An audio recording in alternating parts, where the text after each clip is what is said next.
let's now practice Fischer projections more.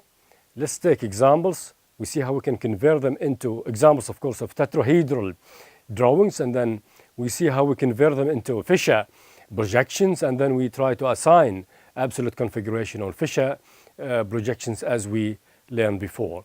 This is a tetrahedral drawing.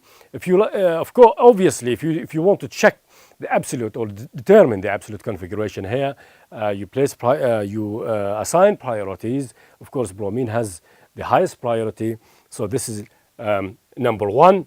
This is the ethyl group number 2, methyl group number 3, hydrogen number 4. Of course, the lowest priority group is already behind, so it's 1, 2, 3. This is S. So now let's convert this. So this is very important to see the connection, if you like, or if we do something wrong, basically, if we convert this tetrahedral drawing into a wrong Fischer projection, and then if we determine the configuration on the Fischer projection, we end up with R, then there's something that's wrong, okay, that we've done in a wrong way. Now, to convert this into a Fischer projection, remember the solid lines should be drawn vertically. The bonds, if you like, on the plane should be drawn vertically. So CH2, CH3 here, and then here Br. This is reasonable. Solid lines, if you like, or bonds which are on the plane should be drawn vertically. Bonds which are outside the plane should be drawn horizontally. So CH3 therefore here and hydrogen here. So this is a Fischer, a possible, or it's actually a correct, should be a correct Fischer projection for that tetrahedral drawing. What we should do next is to determine the absolute configuration. If we get S, then this is actually correct. If we get R, of course, there is something that we have done wrongly. Now, the lowest priority group, of course, is hydrogen. So if we put the numbers again, the priorities, that's number 4. Bromine is number 1. The ethyl group number 2.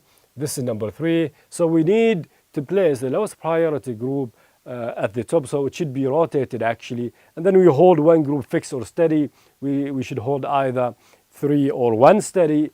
And if we do, let's hold, for example, methyl group steady or fixed.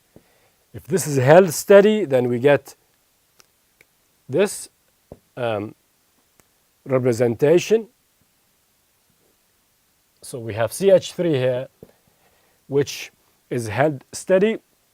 Hydrogen now becomes at the top, the ethyl group at the bottom, and of course the bromo group replaces hydrogen, and then we check, of course, rotation. Now the lowest priority group obviously is at the top as required again. So that's number 1, number 4. That is, this is number 1, this is number 2, that's number 3. Now if you check rotation, you will see that it is counterclockwise.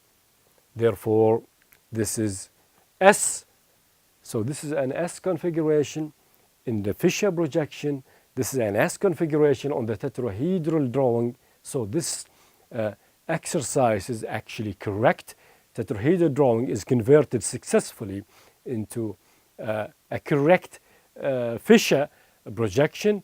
Of course, the absolute configuration on the tetrahedral representation is S, and the absolute configuration on the Fischer representation was determined to be S. So this is how this exercise is done, and this is how the absolute configuration is actually performed on a Fischer projection. We will take more examples as we carry on.